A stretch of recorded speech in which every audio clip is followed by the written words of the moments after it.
చెప్తా గుర్తుపెట్టుకోండి. ప్రొద్దున్నే లేచేటప్పుడు చాలామంది 6 గంటలకు 7 గంటలకు లేస్తున్నారు. ఎప్పుడు 6 గంటలకు పొద్దు పుట్టినప్పుడు ఎప్పుడు లేస్తామో అప్పుడు మన దరిద్రం ఇంట్లో వచ్చి కూర్చున్నట్లే. ఇది గుర్తుపెట్టుకోండి.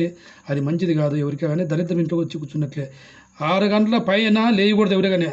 ఖచ్చితంగా అజా ఇచ్చేటప్పుడు పొద్దు పుట్టకనే మసుకున్నట్లు లేచి ఏదో కసువు నూక్కొని ఇంత ఏదో కొంతమంది ఆడవాళ్ళు కూడా నీళ్ళు చల్లుకొని ముగ్గేసుకుంటే అమ్మ మంచిది, భగవంతుడు సాయమవుతాడు.